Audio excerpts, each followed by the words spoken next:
reprenons nos cours et cette fois-ci, nous allons rapporter une parabole de Rabbi Nachman. Rabbi Nachman a dit des contes, il a dit des paraboles, il a donné bien sûr des enseignements, des conversations. Il a enseigné sous plusieurs formes, même sous forme musicale aussi, par des airs qu'il a composés et qui sont encore connus jusqu'aujourd'hui.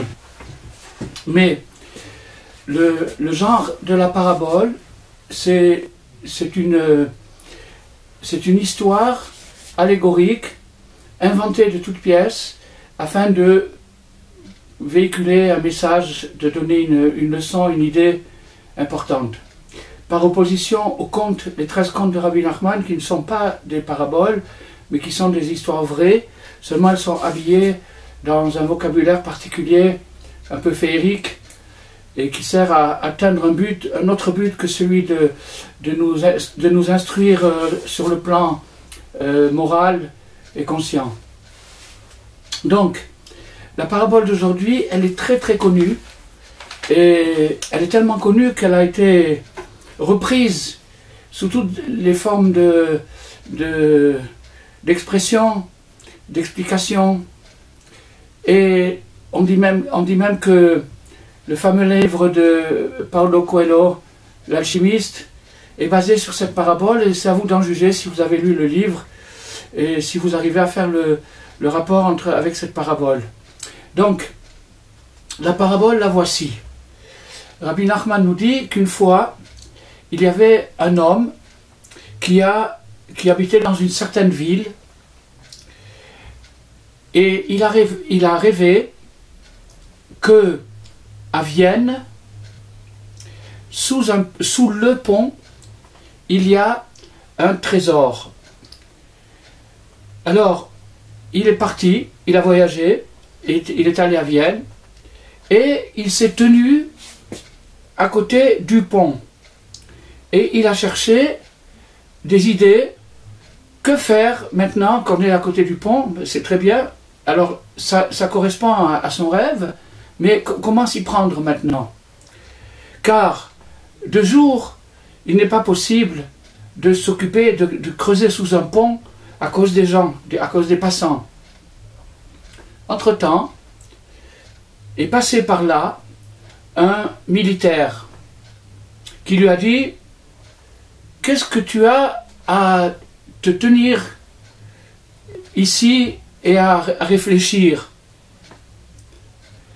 Alors, l'homme qui avait fait le rêve pensa en lui-même qu'il va avouer la vérité, il va dire la vérité, et qu'ils partageront le trésor, parce qu'il n'avait pas trop le choix, et de façon aussi à ce que peut-être ce militaire va l'aider à creuser.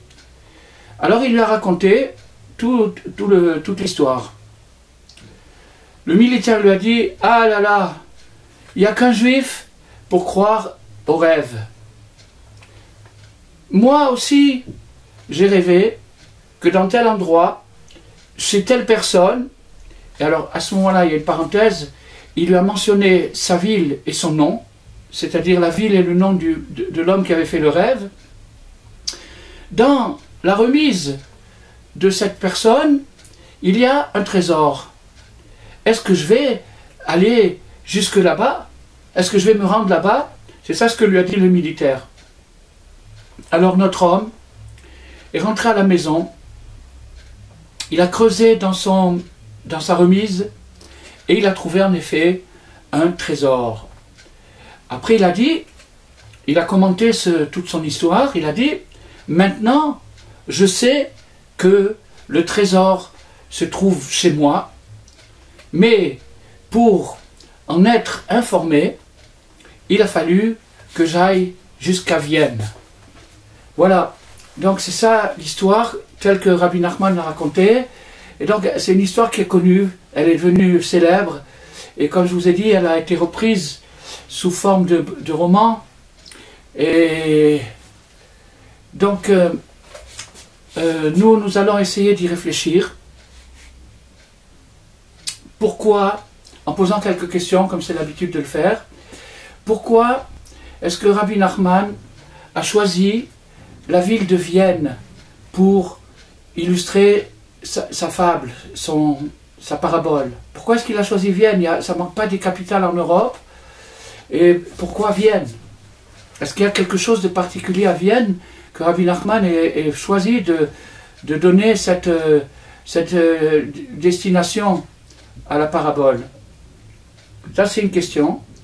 Et il y a encore une question qui est peut-être encore plus bizarre, c'est que le Rabbi Nachman nous dit le pont.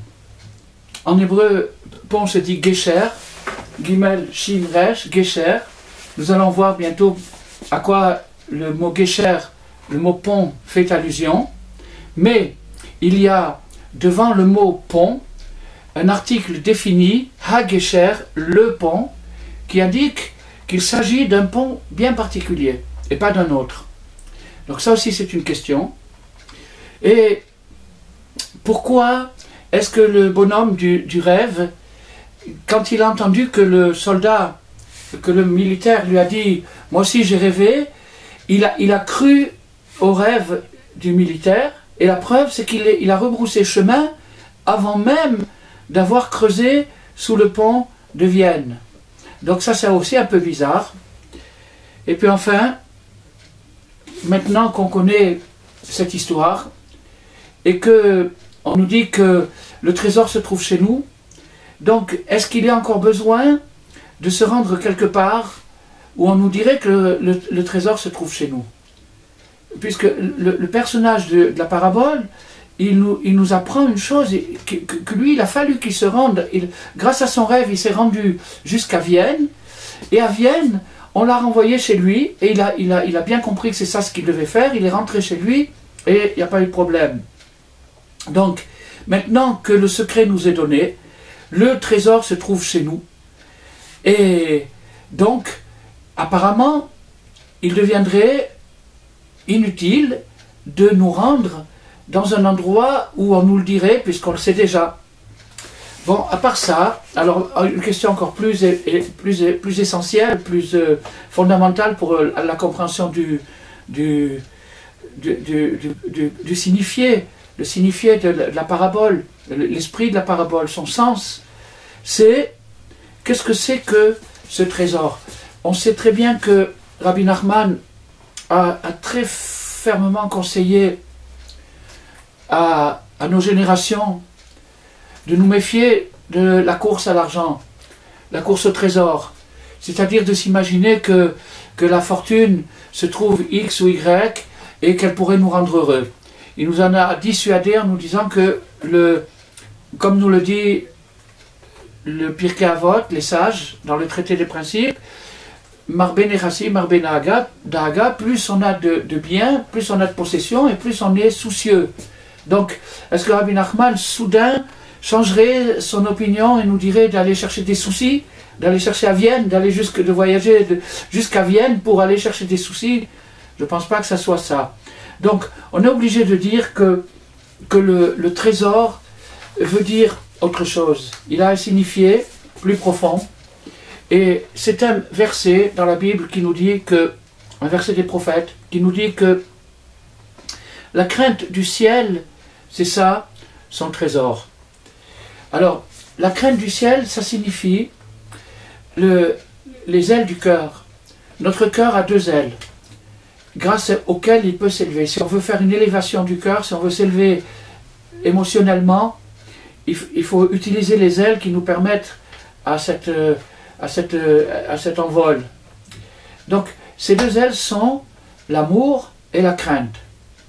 L'amour, c'est le désir d'être attaché à quelqu'un ou à quelque chose qu'on aime. Et la crainte, c'est la crainte de perdre ce qu'on a.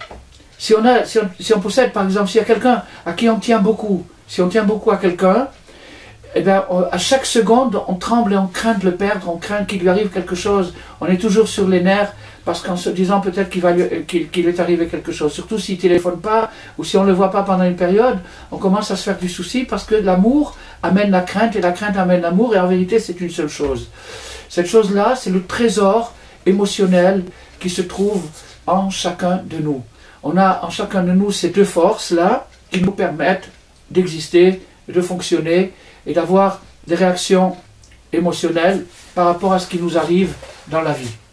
Donc, maintenant, le trésor, ça signifierait, d'après la loi des symboles, le trésor, ça signifierait un centre émotionnel où il y a dedans l'amour et la crainte, un centre émotionnel beaucoup plus grand, beaucoup plus développé que ce qu'il y a habituellement. Alors, ce qu'il y a habituellement, c'est les réactions primaires, celles qu'on a dans la petite enfance, même en étant bébé, on a les premières réactions d'aimer et de ne pas aimer. L'amour et la crainte se manifestent immédiatement chez l'enfant. Mais, pour leur donner une éducation, c'est-à-dire en faire des qualités responsables, c'est-à-dire des qualités qui nous permettent de progresser dans la vie, de nous connaître mieux, de réagir comme il faut, d'être plus en harmonie avec l'environnement. Pour ceci, il faut une maturité. Et donc, la maturité émotionnelle, c'est le trésor dont Rabbi Nachman nous parle.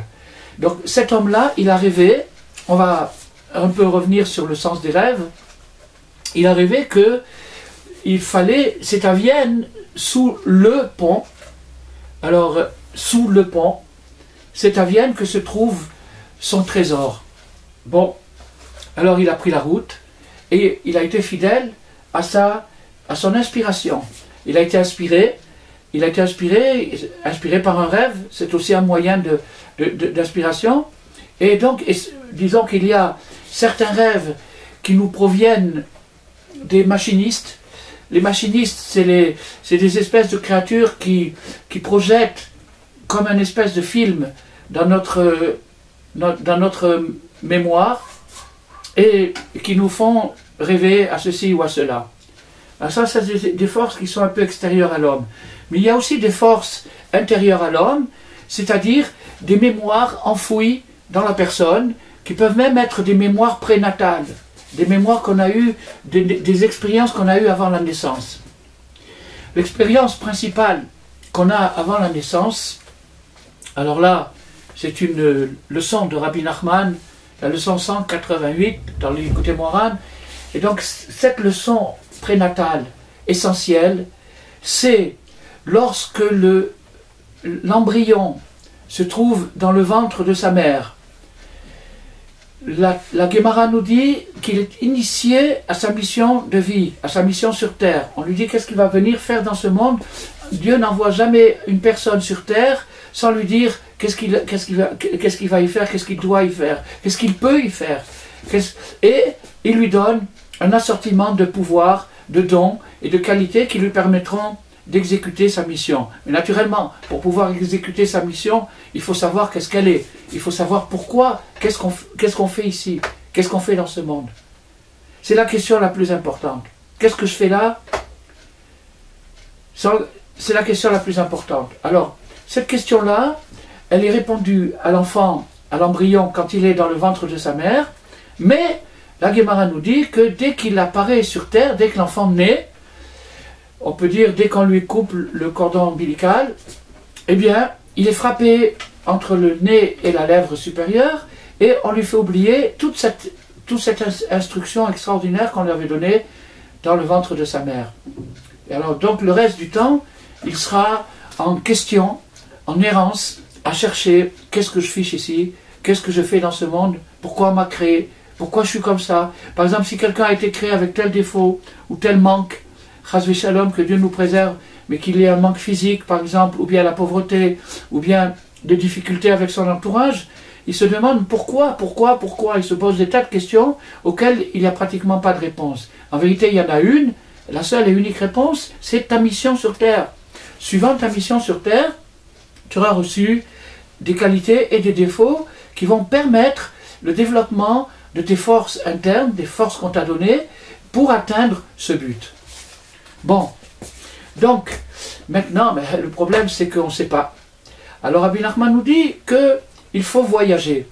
Il faut faire un voyage, il faut se rendre chez le juste, chez le tzaddik, et le tzaddik va nous initier, il détient la réponse à toutes les âmes qui sont dans cette génération, et donc il peut la donner à qui la recherche vraiment. Si quelqu'un est sincère et qui veut vraiment savoir qu'est-ce que je fais sur terre, non pas de chercher une réussite extérieure,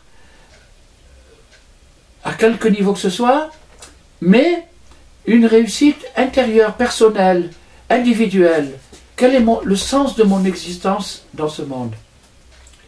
Alors, s'il pose la question correctement, c'est-à-dire sincèrement, c'est-à-dire qu'il veut vraiment avoir la réponse, et que, comme le monsieur de notre rêve, lorsqu'il recevra la réponse, que vous pouvez constater que la réponse vient en plusieurs étapes.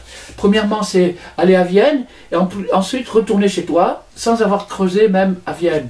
Donc, suivant ces étapes, il va être fidèle à son inspiration, fidèle aux indications qu'il recevra, et donc il arrivera petit à petit à trouver, à se découvrir, à se connaître lui-même. Se connaître soi-même, ça veut dire savoir qu'est-ce que je fais dans ce monde. Pourquoi ai-je été créé? Pourquoi est-ce que j'ai un nez comme ça, des oreilles comme ça, des pieds comme ça, des voisins comme ça, etc., etc., etc. On pourrait multiplier les exemples à l'infini. Donc, c'est ça la question. Et la réponse, elle se trouve là. Alors maintenant, on va expliquer quelque chose d'extraordinaire. On va se pencher sur l'image du pont. Vous voyez que, je ne sais pas si on lit bien, parce que je ne sais pas si on lit bien, j'espère que vous lisez bien, j'ai marqué le pont de Vienne, et j'ai marqué en hébreu, Gimel, Shin, Resh. Gimel, c'est le Gimel, c'est la lettre Gimel, Shin, Resh, et ensemble ça se lit Gesher, et Gesher ça signifie un pont. Alors, nos maîtres kabbalistes nous enseignent que le Resh, on va le prendre à l'envers, bon, c'est pas grave, c'est permis, en Kabbalah on peut aussi un peu jongler avec les lettres, alors on va un peu jongler. Le Resh signifie la tête, le Shin signifie le Shevil, c'est-à-dire le chemin, et le Gimel signifie le Geza, c'est-à-dire la pousse, ce qui pousse. Autrement dit, nous avons trois parties dans un pont. Nous avons la partie ce qui est la destination, et qui est aussi l'origine. Nous avons la partie que l'on veut relier, et nous avons la partie qui relie, c'est-à-dire la partie intermédiaire. La partie intermédiaire, elle relie le point Resh au point Gimel, et ensemble ils forment le Gesher, c'est-à-dire la relation, la liaison entre deux points qui étaient barrés par une rivière, ou par un précipice, ou par un autre obstacle. Donc on a construit un pont pour pouvoir réunir deux points qui étaient difficiles à réunir d'après les circonstances naturelles. Donc ce Gesher, ce symbole de liaison, le symbole de la liaison, c'est-à-dire le symbole de la relation, du relationnel, eh bien, nous voyons, la Kabbalah nous enseigne que ce Gesher, c'est en vérité les trois parties de l'esprit. Vous avez la première partie de l'esprit qui est le cerveau droite, le côté droit du cerveau. Celle-ci, c'est le côté gauche du cerveau. Et celle-ci, c'est la partie médiane qui fait la relation entre les deux côtés. Alors, on ne va pas rentrer, je pense d'ailleurs que je l'ai expliqué dans un autre cours, mais en bref, ces trois choses-là s'appellent Chokhmah Binadat, Chabad, Chokhmah Binadat, c'est-à-dire la partie droite du cerveau, la partie gauche du cerveau et la partie médiane qui établit la relation. Donc on a tous un pont dans notre tête. Ce pont-là fait la liaison entre la partie supérieure et la partie inférieure, c'est-à-dire les réalités, les instincts, les émotions, tout ce qui se passe dans le monde de ce que nous appelons la réalité. Donc nous avons un pont intérieur. Et ce pont il s'appelle Gesher, et donc Gesher en hébreu moderne on dit d'ailleurs Megacher, c'est-à-dire qu'il fait la liaison, qui est la liaison entre deux choses, et on l'emploie aussi dans le sens figuré. Donc maintenant, regardez quelque chose d'extraordinaire. En hébreu, la ville de Vienne se dit Vina. Vina, c'est comme ça qu'on dit Vienne en hébreu. Peut-être dans d'autres langues aussi, en hébreu on dit Vina. Vina signifie aussi autre chose en hébreu. Bina, qui veut dire la réflexion. Bina, c'est la réflexion. Donc ça veut dire que Rabbi Nachman a choisi comme nom de ville où cet homme va se diriger pour essayer d'avoir une réponse à sa question existentielle. À quoi je sers? Qui suis-je? Qu'est-ce que je fais ici? Il va rechercher la mémoire prénatale, ce qu'on lui a enseigné avant qu'il naisse. Et donc, la direction où il va aller, il va se diriger vers Vienne. Vienne, c'est la Bina, c'est-à-dire qu'il va chercher la réflexion. Il va se mettre à réfléchir. Mais, là ne s'arrête pas le rapport, il y a un rapport encore plus fort que ça. C'est que, donc, vous voyez, vous avez la réflexion, et vous avez le pont, le passage, et la relation qui est établie par le... Alors maintenant, on avait posé la question pourquoi on avait dit le pont de Vienne. Pourquoi le pont, l'article est défini. Alors maintenant, il y a plusieurs choses historiques à expliquer. La première chose historique à expliquer, c'est que ce pont-là, il y a, ça paraît bizarre mais c'est vrai, il y a 1300 ponts à Vienne. Et vous savez pourquoi il y a 1300 ponts à Vienne? Parce que tout simplement le Danube est un fleuve immense et que quand il arrive à Vienne, il se ramifie un peu comme Venise, un peu comme Amsterdam, en canaux. Il crée de nombreux canaux avec des crues, avec des problèmes, etc. Et donc, au fil des temps, la ville de Vienne est très antique, elle date de l'époque des Romains. Donc, les gens ont construit des ponts et des ponts et des ponts et des ponts sans arrêt pour faire des relations entre un point et un autre. Pourquoi Rabbi Nachman a dit le pont de Vienne? Parce que il y a un fameux pont à Vienne qui s'appelle Tabor-Brücke. Tabor-Brücke, c'est-à-dire le pont du Tabor. Et ce pont du Tabor, c'est là, je ne sais pas si vous vous rappelez la bataille d'Austerlitz en 1805. La bataille d'Austerlitz en 1805, et c'est l'époque où Rabbi Nachman a donné ces enseignements-là. Juste un peu avant la bataille d'Austerlitz, Napoléon se trouvait donc à côté d'Austerlitz, qui, je crois, se trouve dans la région de la Slovaquie. Mais Napoléon a envoyé en Autriche une armée dans la destination de conquérir Vienne. Il avait une ambition mondiale, et donc Vienne était une capitale de culture, une capitale importante, et donc il voulait conquérir Vienne. Alors, il a envoyé ses généraux, 2-3 généraux, il a envoyé là-bas, et le pont qui fait la liaison entre la Silésie et l'Autriche et Vienne elle-même, ce pont-là s'appelle Tabor-Brücke.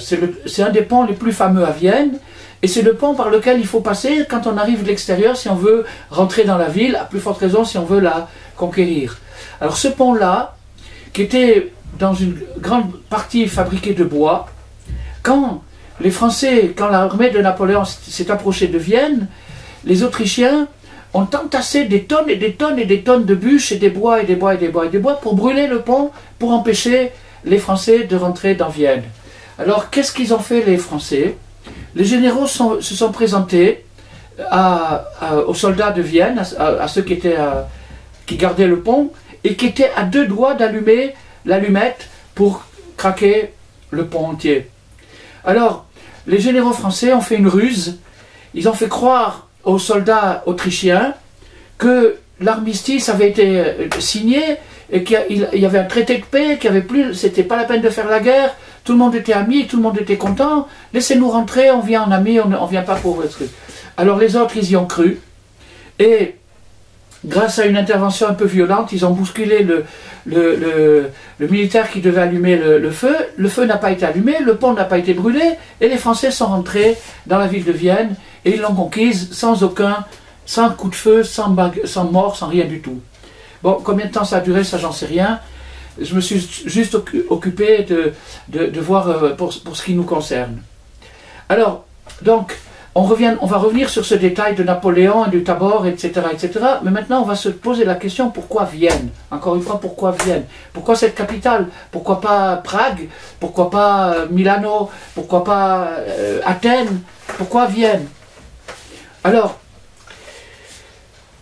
il y a une réalité historique c'est-à-dire que la ville de Vienne est connue pour sa culture, pour sa musique, pour ses arts, pour beaucoup de choses.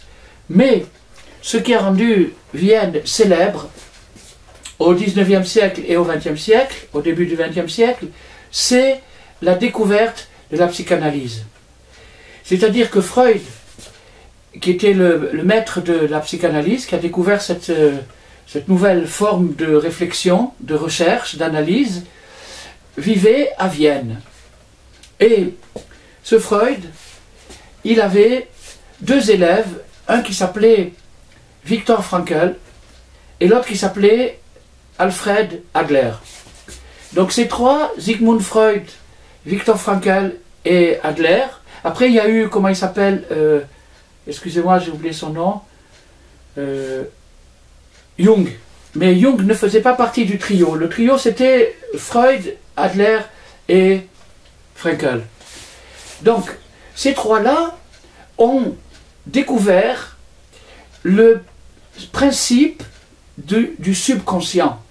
C'est-à-dire que l'homme n'agit pas seulement par ses réflexions conscientes, quand il décide de prendre un objet, ou de le poser, ou de faire quelque chose, ça c'est des réflexions conscientes.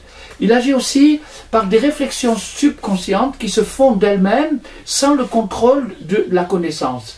C'est-à-dire ce qui est inconnu. Alors, cet inconnu qui s'appelle le subconscient, on l'appelle aussi parfois supraconscient, il y a des tas de noms qu'il a reçus. La définition jusqu'à ce jour n'est pas encore très très claire.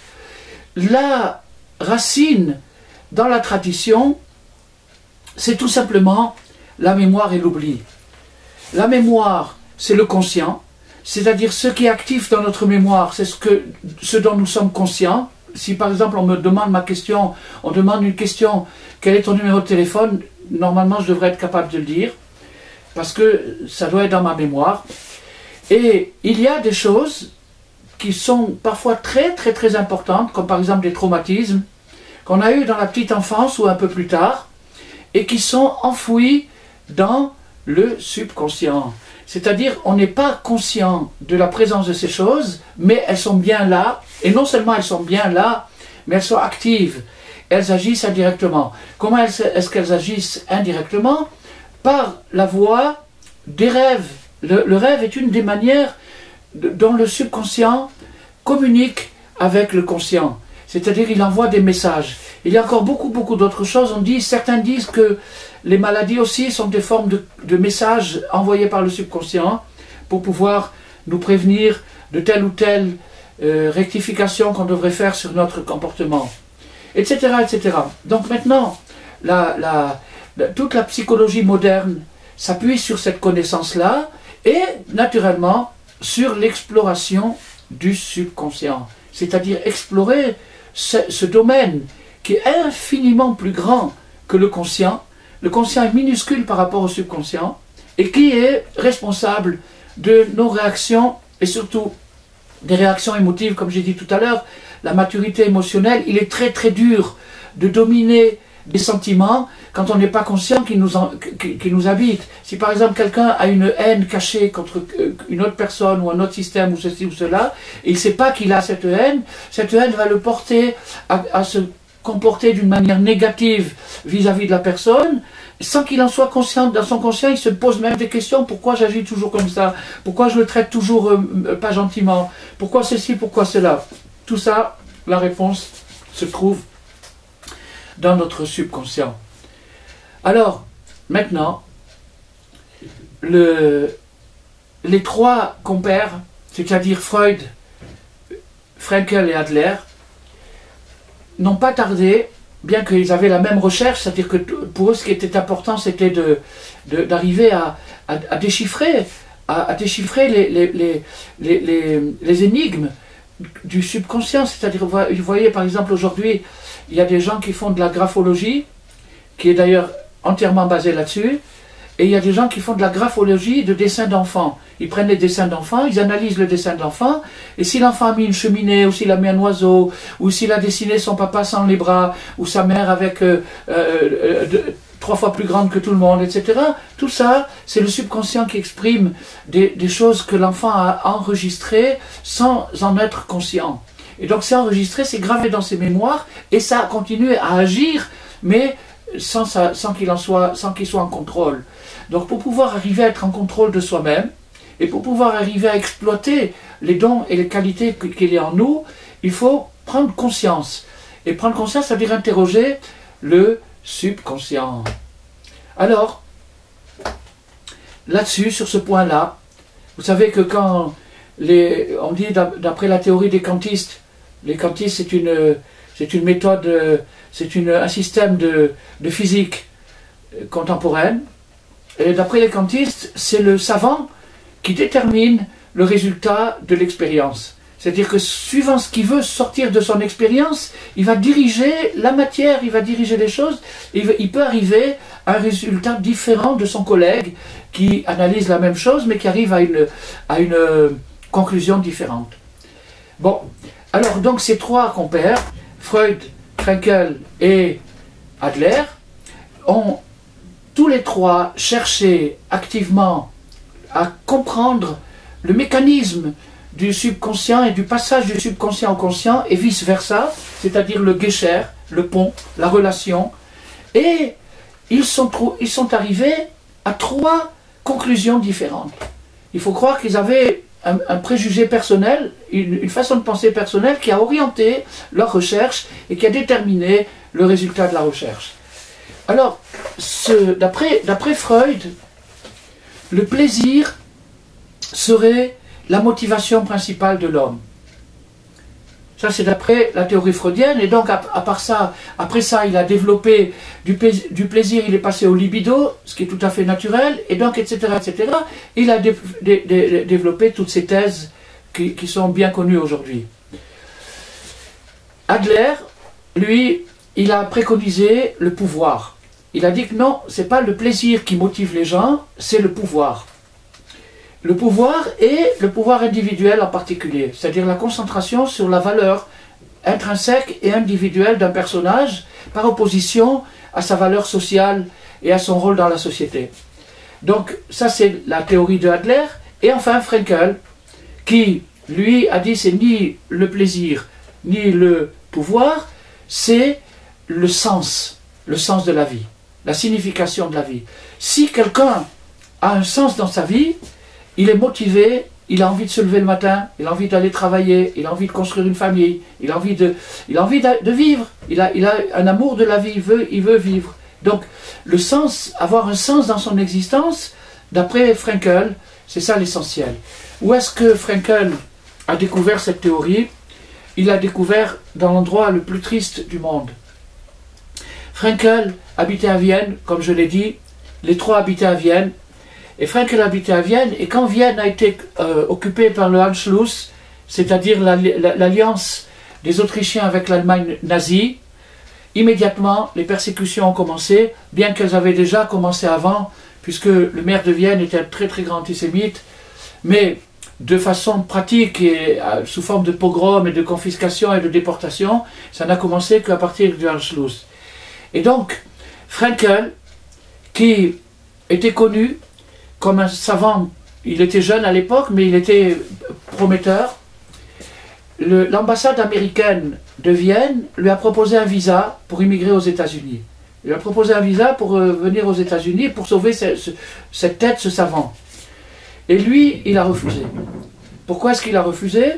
Il a refusé parce que il y avait ses vieux parents à Vienne et il ne voulait pas les abandonner. Alors pour ne pas abandonner ses vieux parents, il est resté avec eux. Et parce qu'il est resté avec ses vieux parents, il a été arrêté et déporté dans les camps de concentration.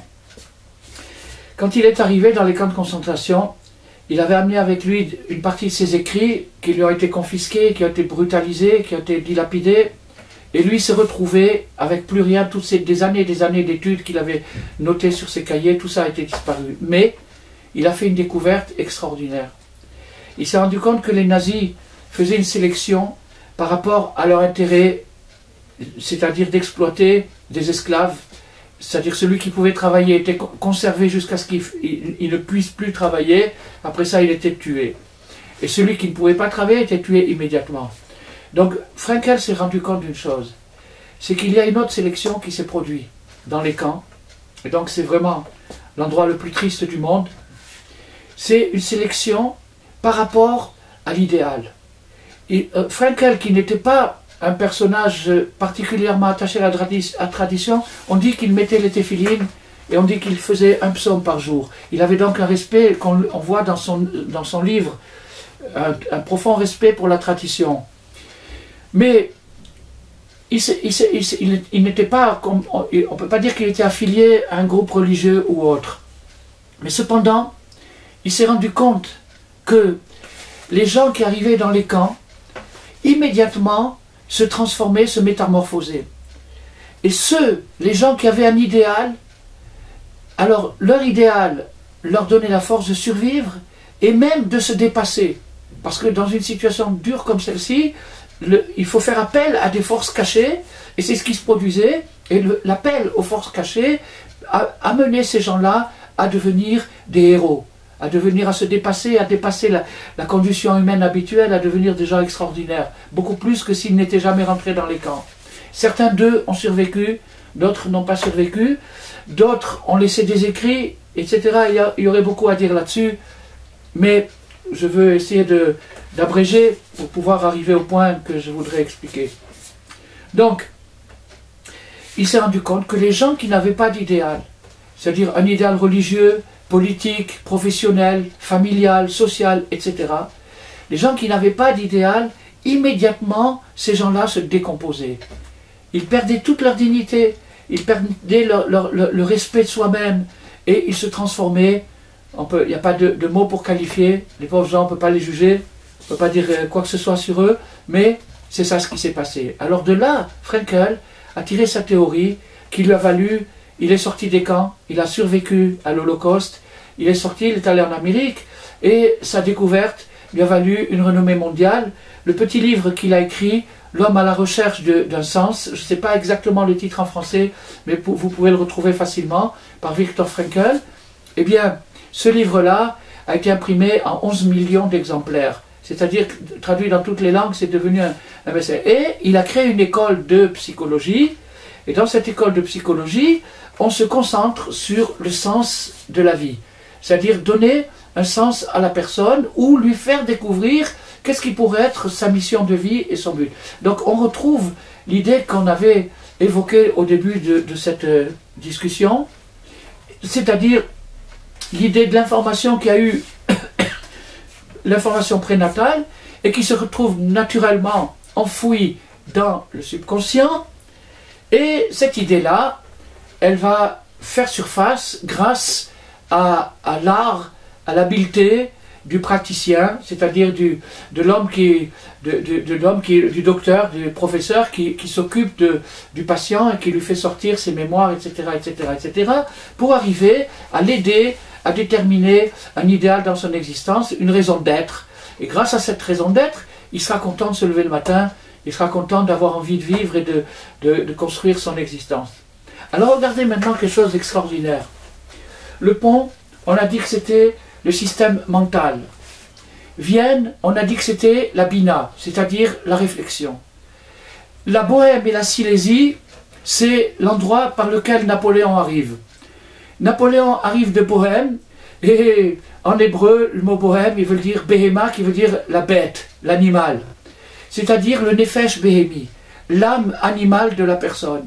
Donc, Napoléon, le conquérant, arrive, c'est-à-dire c'est les forces instinctives qui arrivent par le pont de Vienne et qui veulent conquérir la sagesse, l'intelligence. Mais alors regardez maintenant, je vous ai dit les trois écoles principales de Vienne. Regardez maintenant, comme vous voyez que ces trois écoles-là ont comme point principal, à part les méthodes, à part les techniques, à part les divergences, elles ont un point commun, c'est le subconscient. Et regardez maintenant, dans la parabole de Rabbi Nachman, le trésor se trouve sous le pont. Sous le pont, c'est le subconscient, en dessous du conscient. Donc le trésor se trouve sous le pont. Ce trésor-là, c'est la richesse intérieure de chaque individu qu'il a en lui. il a en lui une richesse extraordinaire, c'est le subconscient. Et s'il arrive à faire la liaison, le guichour, c'est-à-dire le pont entre son conscient et son subconscient, il va arriver à se connaître et à faire sortir de lui-même des trésors. Alors maintenant, la question qui se pose, c'est, regardez maintenant, on commence à s'approcher un petit peu un tout petit peu de loin de la sagesse de Rabbi Nachman. Il faut noter que quand Rabbi Nachman a donné cette parabole, c'est à peu près 100 ans avant la découverte de la psychanalyse. Donc, Rabbi Nachman, ceux qui connaissent un petit peu, ceux qui ont un petit peu étudié les écrits de Rabbi Nachman, savent qu'il n'y a aucun hasard dans son écriture. C'est-à-dire que tout est précis et tout est intentionnel. Donc s'il a dit Vienne, c'est pas pour dire Milan ou Turin, c'est pour dire Vienne. Et s'il a dit sous le pont, c'est sous le pont. Et si c'est le pont, c'est le fameux pont. Le fameux pont, le pont le plus connu à Vienne, c'est le Tabor-Brücke, c'est-à-dire Tabor signifie en hébreu le cordon ombilical. C'est-à-dire la relation, la coupure qu'il y a entre l'état fœtal, l'état de l'embryon et l'état du bébé qui vient arriver dans la vie. Donc à partir du moment de l'oubli, où il y a la séparation entre le conscient et le subconscient, et maintenant l'homme est livré à son conscient, et toute sa vie ça sera une recherche pour essayer de revenir dans les mémoires prénatales s'il veut prendre sa vie en main. Donc maintenant, pour terminer cet exposé, donc maintenant que j'ai expliqué que sous le pont, ça veut dire le subconscient, donc on va comprendre plusieurs petits détails dans le récit. Pourquoi est-ce que le personnage attendait la nuit? Parce que la nuit signifie l'inconscient. La majorité des gens, pendant la majorité de la nuit, ne sont pas en possession de leur conscient. Ils sont inconscients, ils dorment. Donc puisqu'ils dorment, ils rêvent, parfois ils rêvent pas. Parfois ils se souviennent de leurs rêves, parfois ils les oublient, mais en attendant, la majorité des gens, la majorité de la nuit, dorment.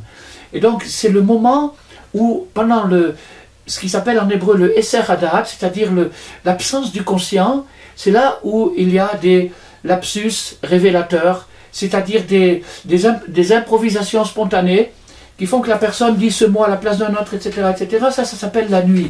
Et c'est le moment pour aller déterminer puiser le trésor qui se trouve sous le pont à Vienne.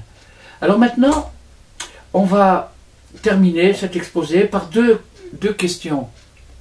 C'est que, malgré ce qui a pu être dit, il a été dit que aller à Vienne, ça signifie se rendre chez le juste, chez le tzaddik, qui nous dit que le trésor est chez nous. Mais cette théorie ne marche pas. Pourquoi? Parce que ce militaire de Vienne, non seulement c'est pas un tzaddik, c'est un militaire vraiment vulgaire et même antisémite. Il se permet de faire des blagues déplacées, donc on ne peut pas dire que c'est le tzaddik, il n'a aucun profil de tzaddik. Mais il joue un rôle, et son rôle c'est de ramener le personnage à sa vraie destination, à sa vraie finalité. Alors maintenant je demande d'abord aux gens qui sont psychologues, psychiatres ou thérapeutes de ceci ou de cela, de bien vouloir m'excuser, parce que je vais exprimer des idées qui pourront peut-être les choquer, mais s'ils y réfléchissent, ils verront qu'il n'y avait aucune agressivité de ma part, et que c'était simplement pour élucider un point qui est très important pour le public. Donc je suis obligé de parler de cette profession, parce que c'est ça que j'ai compris dans la parabole de Rabbi Nachman. Il y a, je ne sais pas si vous êtes au courant, mais il y a une mode qui a commencé dans les années 60, fin des années 50, début des années 60, et qui a fait rage dans les années 70, c'est la mode de partir aux Indes. Le voyage, d'aller faire un voyage aux Indes. Donc il y a des milliers, des dizaines de milliers, même des centaines de milliers de jeunes et de moins jeunes qui ont fait, on pourrait presque appeler ça le pèlerinage dans l'Extrême-Orient, pour essayer de trouver des solutions, pour essayer de trouver de l'inspiration, pour essayer de se trouver. Et donc, cette destination vers Katmandou, vers Rishikesh, Dharamsala et d'autres, c'est une, ou bien Pondichéry, et ce sont des destinations vers lesquelles la jeunesse des années 70, autant la jeunesse européenne que la jeunesse américaine, se sont dirigés vers ces endroits-là dans l'espoir d'y retrouver la sagesse orientale qui permettrait peut-être de résister à l'abrutissement de la société occidentale, à la décadence de la société occidentale.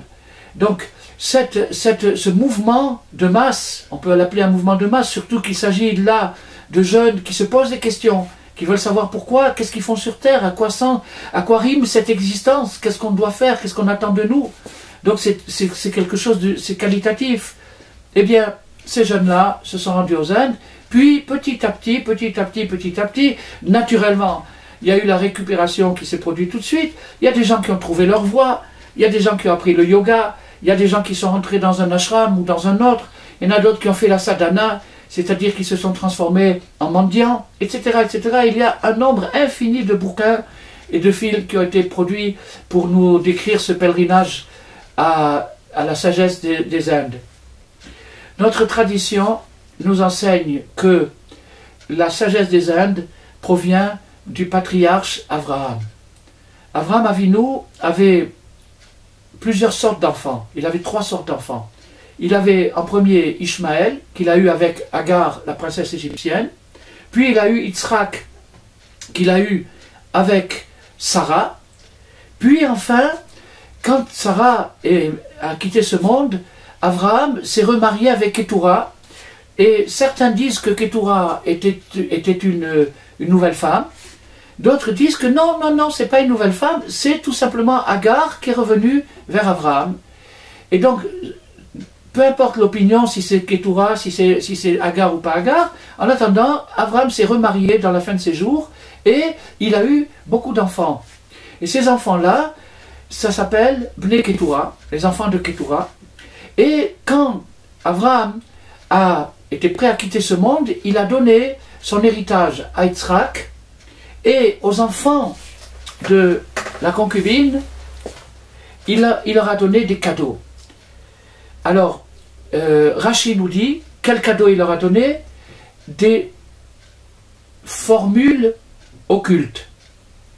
Il leur a donné des formules occultes. Alors, la question est époustouflante.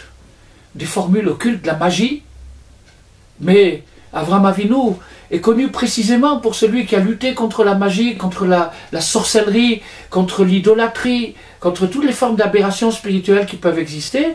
Et le voilà qui lui-même donne à ses enfants des formules ésotériques, des formules magiques.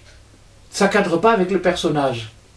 Et après, il les a renvoyés vers l'Extrême-Orient. Alors, l'explication que j'ai entendue, c'est que ces formules mystiques que Abraham a données à ses enfants, ce sont des clés de méditation. Comment arriver à méditer, et la méditation, le but de la méditation, c'est d'aller chercher ce qu'il y a dans le subconscient et de l'amener au conscient. Comme le savent tous ceux qui ont pratiqué cette chose-là, de près ou de loin. Donc, le pèlerinage des jeunes et des moins jeunes qui se sont rendus en Extrême-Orient pour arriver à recevoir des réponses à leurs problèmes subconscients, eh bien, ont rencontré les détenteurs de la tradition qui a 4 millénaires, c'est-à-dire la tradition d'Abraham, qui s'est passée de père en fils d'une manière très fidèle, qui a été transmise de père en fils d'une manière très fidèle par les yogis, les gens qui faisaient du yoga ou de la méditation sous une forme ou sous une autre.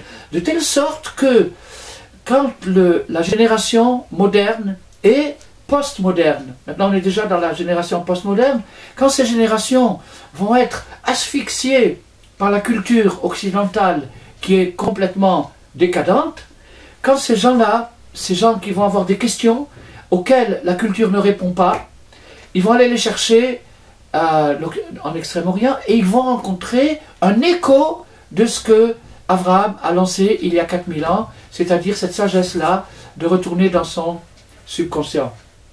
Alors, cette chose s'est illustrée par le Dalai Lama. Il y a des Israéliens, même, ah oui, j'ai oublié de vous dire que maintenant, cette mode en Europe et en Amérique, elle est un petit peu passée. On ne rencontre pas beaucoup. Je suis personnellement allé 3 fois là-bas, donc je me suis un peu rendu compte de ce qui se passe. On ne rencontre pas beaucoup d'Américains et pas beaucoup d'Européens, à part ceux qui vont faire du surf ou des choses comme ça, des sportifs. Mais pour ce qui est de la méditation et de la réflexion, c'est un peu passé de mode. Tandis que les Israéliens ont repris cette mode, et il y a aujourd'hui en permanence 30 000 jeunes Israéliens qui circulent en Extrême-Orient pour aller chercher.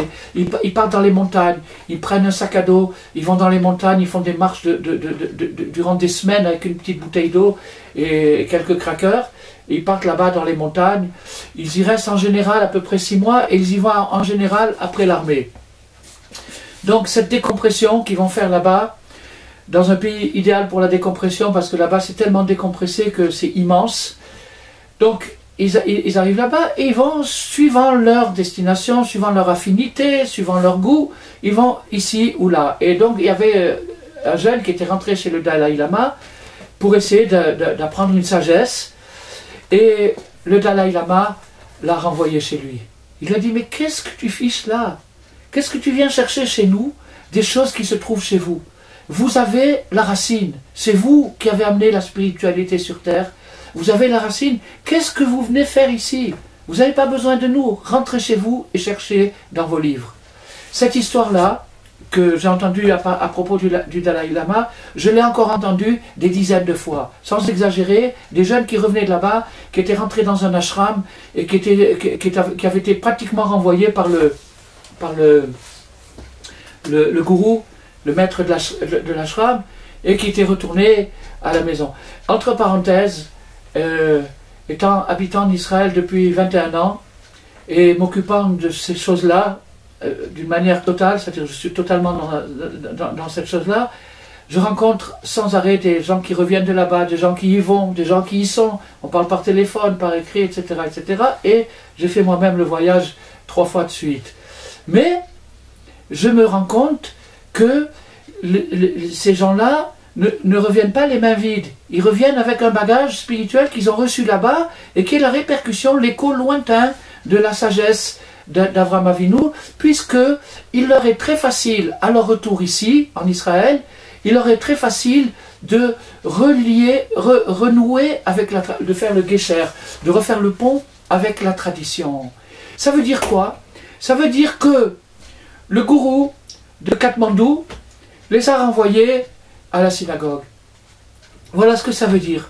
Alors, ce gourou de Katmandou qui renvoie à la synagogue, en fait, c'est un homme honnête. Et il se dit, ce juif, il appartient au peuple juif, et donc c'est dans sa tradition qu'il doit rechercher, c'est dans ses propres racines qu'il doit rechercher, c'est là où il trouvera son accomplissement personnel, sa mission de vie personnelle, sa raison d'être personnelle. Tandis que si j'essaye de lui imposer un folklore, un rituel, etc., qui ne sont pas en rapport avec ses racines, c'est le déformer, l'abîmer, et ne pas arriver au but de l'existence.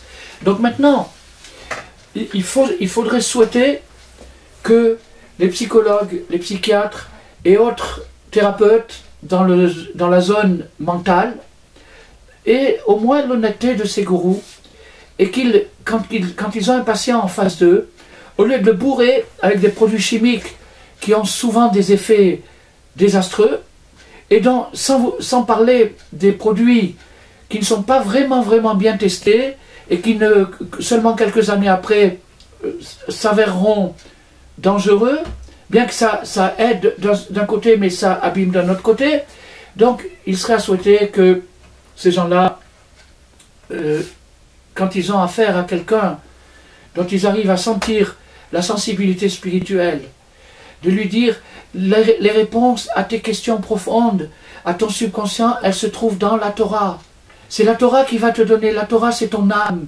L'âme collective de laquelle tu es issu, voilà, on va parler de Jung quand même, le subconscient collectif dont tu es issu, c'est-à-dire ton peuple, c'est la Torah. La Torah, c'est l'identité du peuple juif. Et donc cette identité, tu en es issu, à partir de ce moment-là, c'est là où tu dois rechercher. Entre parenthèses, on en parlera peut-être une autre fois, il y a aussi pour les nations de la terre, les peuples de la terre, les nations, il y a aussi une Torah, et ça on en parlera, on parlera des 7 mitzvot, des commandements des fils de Noé. J'ai d'ailleurs écrit un livre là-dessus pour inspirer le courant de Noé, le courant des 7 mitzvot, mais ce n'est pas la discussion d'aujourd'hui. La discussion d'aujourd'hui, c'est le voyageur qui se rend à Vienne, c'est-à-dire il se rend chez le psychiatre pour trouver son trésor, c'est-à-dire pour extraire sa richesse émotionnelle et spirituelle. Eh bien, le militaire de Vienne qui a identifié le voyageur, il a dit tu es un rêveur, tu es un utopiste. C'est ce qu'on nous traite depuis des millénaires, d'utopiste, de rêveur. Il n'y a qu'un juif pour croire au rêve. Bref, il le renvoie chez lui. Il lui dit va chercher dans ta tradition. C'est là où ton âme se trouve. Retourne dans le pays de ton âme, comme le chantait si bien Shlomo Karlvar. Retourne dans le pays de ton âme. Retourne dans le pays de ton âme. Retourne où tu appartiens, sans aucune discrimination, sans aucune exclusion de qui que ce soit ou de quoi que ce soit. Mais toi, c'est toi. Donc tu dois chercher ta propre racine. Et ta propre racine, elle se trouve dans les vieux livres de la tradition. Parce que, en fait, c'est toi. Ces vieux livres, c'est toi, c'est ton âme. Alors, voilà ce qu'on peut comprendre de cette parabole extraordinaire. Si on demande laquelle des 3 écoles serait en faveur, eh bien, il y a un texte de Rabbi Nachman, mais maintenant, le temps du cours est passé, donc peut-être qu'on en parlera une autre fois. En attendant, pour aujourd'hui, on a vu des choses très très importantes, que le trésor se trouve en nous.